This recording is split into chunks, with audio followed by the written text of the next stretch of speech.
Dr. Michelle Kittleson, and I'm a cardiologist at the Smith Heart Institute at Cedars-Sinai in Los Angeles, California, as well as a member of the National Guideline Writing Committee for the Hypertrophic Cardiomyopathy Guidelines, which offers guidance to clinicians on how to care for patients with hypertrophic cardiomyopathy. Welcome to this podcast episode, Ways to Help Manage HCM and Its Symptoms. This is part of a 4-episode podcast series called What You Need to Know About HCM. Today, I'm speaking with Dr. Matthew Martinez. Dr. Martinez, can you tell us a little bit about yourself and your work? I'm Matt Martinez. I'm the Director of Sports Cardiology and Hypertrophic Cardiomyopathy Program in Morristown, New Jersey, which is part of the Atlantic Health System. I was privileged to be a National Guideline Writing Committee member in 2020, and then as for the 2024 guidelines. I've been taking care of patients with HCM for about 15 years, and now I exclusively take care of patients with HCM or athletes at risk for sudden death. Amazing. I can't think of anyone more expert to have this discussion because today we're going to be discussing ways to help manage hypertrophic cardiomyopathy, also known as HCM, and its symptoms. We'll also be discussing what can go into decisions around treatment and some of the different approaches your healthcare team may recommend when managing HCM. So, just to kick things off, I'll remind you a little bit about what HCM is and the effects it can have on your body. It's a condition where the heart muscle becomes thicker than normal, and the thickened heart muscle can impede or get in the way of the flow of blood. And there are two major consequences of this increased thickness of the heart muscle. One can be that the heart pumps less efficiently, which results in reduced amount of blood being pumped to the body, which can result in chest discomfort and shortness of breath that limits activities. The other can be abnormal heart rhythms that in their most serious form can lead to sudden cardiac death. So, getting proper care and treatment for HCM is very important. Dr. Martinez, can you explain a little bit about what goes into crafting a treatment plan for HCM and how someone's healthcare team might make decisions or approach treatment? Sure. I love what you said about healthcare team because, as you know, it absolutely is a team. There really is no common pathway, right? Each HCM patient's a little bit different. Each journey is a little bit different. It's definitely an individualized approach for each patient, depending on what their needs, their symptoms, their age, all of those things go into it. And it's really a relationship between you and the patient, having a conversation. Some folks have talked about this in the spirit of shared decision making. But first, it's the job of the doctor to provide the best case options and explain them while offering their own opinion about what should be done, what the risks and benefits are of each of those. And that really applies to all aspects of hypertrophic cardiomyopathy. And then asking the patient what their needs are, what's best for them, and even the timing of many of these things for interventions can vary even within the same patient. Amazing. And one of the main goals of treatment for HCM is going to be to help relieve symptoms. So, what symptoms might a patient have? Exercise intolerance, chest discomfort, shortness of breath that occurs with activity, limits activity, palpitations, feeling an increased awareness of an abnormal heart rate or rhythm, fatigue, dizziness, lightheadedness, even fainting and loss of consciousness. Symptoms can be worse in hot or humid conditions. Some people may have swelling of the ankles, feet, legs, or abdomen. So, treatment for HCM, as Dr. Martinez, you mentioned, depends on the severity of symptoms. There's also going to be the goal to decrease future complications, and we want to individualize the vast array of treatment options for what is right for the individual patients. So, tell us a little bit more about the different parts of a treatment plan and what are those treatment options? So most patients come with symptoms, and we talk to them about what those symptoms might look like. The goal, of course, is to relieve those symptoms and provide an improvement in their overall quality of life. So if you have breathlessness or chest pressure, we hope to improve your exercise capacity, and we may do that by starting medications. We also may do that by taking away medications.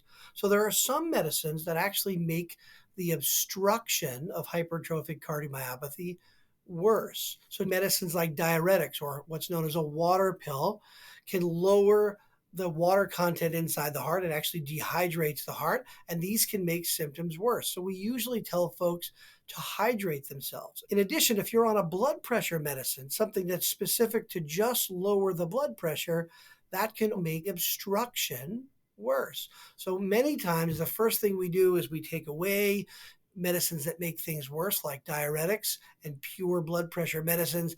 And then we add on medicines. Your doctor may recommend that you take medicines that lower and slow down your heart rate so the heart has more time to fill up and then can pump more efficiently, getting more blood out of the heart, thereby making your symptoms improve.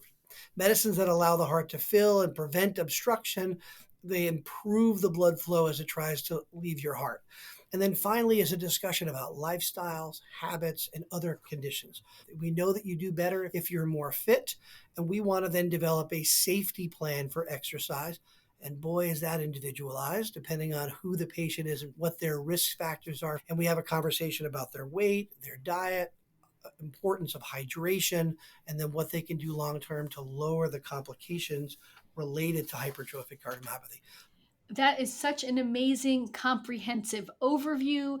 And when it comes to medications, we focus typically on whether their exertional chest discomfort and shortness of breath is coming from a specific form of HCM called obstructive HCM, which can be diagnosed based on the physical exam and more reliably the echocardiogram or ultrasound of the heart. And there's a vast array of medications that can help relax the heart and improve symptoms. And sometimes there are more invasive interventions to do the same thing. And as you mentioned, it's going to be very individualized because the Yes. treatment plan is going to be developed to decrease symptoms as well as the chance of future complications. And it's going to depend on the specific symptoms as well as overall health, any other conditions you may have or medications you take, and the personal preferences for care and treatment. So, as a patient, it's very important to have an open and honest discussion with your healthcare team about those preferences for care and treatment. So, Dr. Martinez, in addition to medications, can you talk about some of the different surgeries or procedures that might be recommended? So it's really important if you're a patient to ask yourself and your team, am I obstructive or am I non obstructive? And you're touched on that. If you're obstructive, there are first and foremost medicines we might take away from you that actually make the obstruction worse. And then there are medicines that we might add to reduce the obstruction. And then the same thing goes for non obstructive. So the majority of folks only need medicines. But if you are resistant or still have symptoms related to medical treated obstructive hypertrophic cardiomyopathy, then the two most common scenarios are to move on to open heart surgery, where we actually go in and remove that extra part of the muscle that is too thick within your heart and allow the blood flow to get around the mitral valve, which is the valve that is causing the blood flow reduction inside your heart. So the mitral valve is a doorway between the top chamber and the bottom chamber of the heart, and normally it doesn't prevent blood from leaving your heart. But in obstructive hypertrophic cardiomyopathy, the leaflets of that valve are too long and they prevent blood from leaving the heart. And then sometimes we actually have to shorten that valve. We call it mitral valve plication, where we make the valve smaller and that eliminates the obstruction. And then in folks who their surgical risk is too high and they've again been refractory to medical therapy, we offer alcohol ablation. We find a heart artery that supplies that extra muscle inside the heart, and we inject alcohol directly into that muscle. It stuns the heart initially and then over time shrinks that muscle and gets it out of the way by causing a little area of localized shrinkage or damage to that muscle. And in doing so, the mitral valve gets out of the way and the blood goes around the mitral valve. That's a less invasive procedure than open heart surgery, but carries a different set of risks. All of that goes into a shared decision making conversation with your team. Do we have the surgical expertise? Am I a good candidate for surgery? If I'm not, am I a candidate for alcohol ablation? And discussing the pros and cons of each of those and what the patient's needs are. In rare cases of hypertrophic cardiomyopathy, the heart can actually become weakened, what we call end stage hypertrophic cardiomyopathy. And in those scenarios, a heart transplant may be needed. And then importantly, there are multiple trials that have just completed, that are ongoing, and just getting ready to start. Research options may be something your doctor talks to you. What a fantastic overview you have provided. So it starts with symptoms. If you have exertional chest discomfort, shortness of breath, limiting your activities, the next question your healthcare team is going to want to establish is there obstructive physiology on your echocardiogram that explains the symptoms? And if so, the array of treatment approaches you talked about, medications. If taking a pill every day makes everything better, fantastic.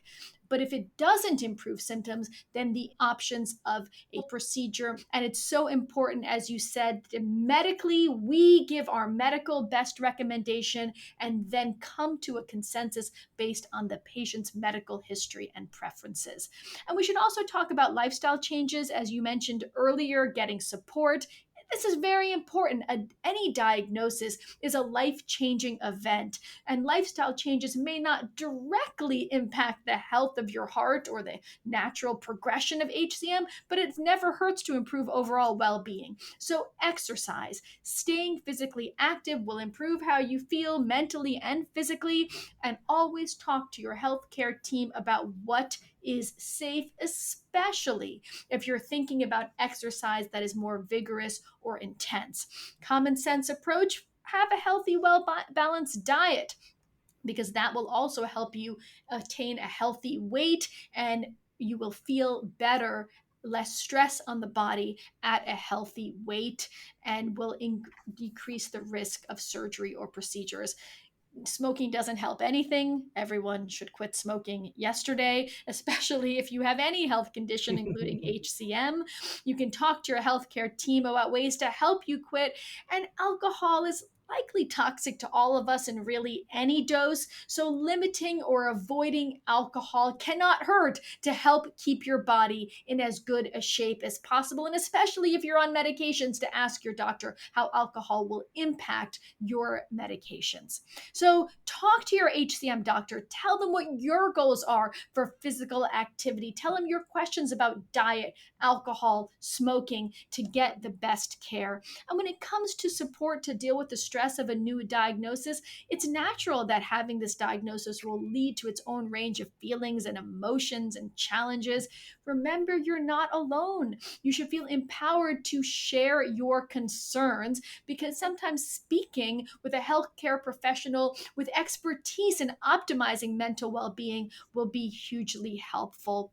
There are support groups, community groups, patient groups for HCM, and that will make a huge difference. So, Dr. Martinez, can you tell us a little bit more about your approach to discussing treatment and treatment planning? So, with any treatment, first things first, you're going to meet with your doctor, make sure that you're in the right place and that you're getting expert level care. We know that there are many folks who have more expertise than others, and certainly we refer in to people to us and we refer out. And you'll have to make sure that you're in that right place. But some treatment approaches are more durable than others, and some of them may be more temporary. And the best case scenario is to talk about what their recommendation is. So, for instance, if you're older or they've gotten other medical conditions, your surgical risk may be very high. And then you're going to try and talk to your doctor about medicines, sticking with that and optimizing that. If you are a younger individual, then you might want to take into consideration lifelong medications and what that means for you, and having that conversation about that, because it's ongoing. It's not a once and done. This is a lifelong relationship that you're going to have, and things are going to pop up along the way where you might not have atrial fibrillation at the onset of your evaluation, but you may develop that over time. Your risk for sudden death may be initially different than what it ends up being several years later. And that ongoing surveillance is important. And then chronic illnesses also play a role. So you talked about lifestyle and habit changes. We know that if you are heavier, you do worse with this condition. If you have other conditions like diabetes, like high blood pressure that are untreated, or you have known artery disease, that combination with hypertrophic cardiomyopathy can lead to worse outcomes. That all goes part of a comprehensive discussion with your provider about what things could happen in the future and what ways you can play a role in limiting your risk long term. So meet with your healthcare team, talk to them about how you can have optimal outcomes, and if you're having ongoing symptoms, decide which therapy is best for you. Because many patients with hypertrophic cardiomyopathy only need medications, it's important to recognize that some of those medicines have side effects, but it's important for you to have that open dialogue with your providers so that we know if you're having a side effect and we may be able to alter the dose, add something on to your medical regimen to eliminate that side effect, or change the medical regimen altogether. And we know that the more medicines you're on, the more interactions that can happen. So with each visit, we may be able to adjust those medicines, maximizing benefit and reducing the amount of side effects. This is your chance to talk about what your lifestyle is and what you expect to get out of this. Are you looking to improve symptoms so that you can run distances or walk up a flight of stairs? And it's your opportunity to say, this is what I'm interested in. This is what I'm willing to do. This is what I can afford to do. Sometimes there is timing that occurs in your life that you may want to postpone something. And is that safe to do that? And as a patient, advocating for yourself is an important discussion. Most healthcare providers will welcome that discussion because our goal is to try and make you feel better. So the only way we can know what's best for you is for you to tell us what you're looking to gain from this. That's what shared decision making is all about. You provide insight to me, I provide insight to you, and then we come up with a plan that fits for optimal patient outcomes. Awesome. I always like to say, thank goodness artificial intelligence will never replace us because every patient is unique and every interaction with the healthcare team is predicated on that personal interaction of what's best for the patient in front of you. So, to recap, symptoms can be improved with medications and sometimes invasive procedures. Deciding on the best option will not only include what's medically appropriate, but also what an individual patient's preferences may be. So be sure, as the patient, as the caregiver, to share the patient's goals and preferences with the doctor to be an active part of the decision making process. Dr. Martinez, this has been a great discussion. Thank you so much for joining me today. Tell me, do you have any final words of wisdom for our listeners? Well, thanks for the invitation. I love an opportunity to talk about hypertrophic cardiomyopathy and to provide some insight for patients. So, if you're a patient listening, I will say don't be afraid to ask questions. It's appropriate to ask for a second opinion. Most of us, when we are asked to either provide a second opinion or whether or not we should get a second opinion, we help arrange that and make sure that we're getting you all the right answers to your individual problems. And if you're a physician or you're a providing team, don't be afraid to ask for help. It's appropriate for you to say, this is out of my expertise. I can make the diagnosis, I can manage this, but deciding about a surgery, deciding about a new medication, that often requires a team, and referring out to other larger centers is an appropriate way to best handle your patient. And we share those patients, make sure that we're doing the right thing for the patient, even if we have to send them out. Thanks for having me. It's been such a pleasure. Thank you, Dr. Martinez, and thanks to our listeners as well.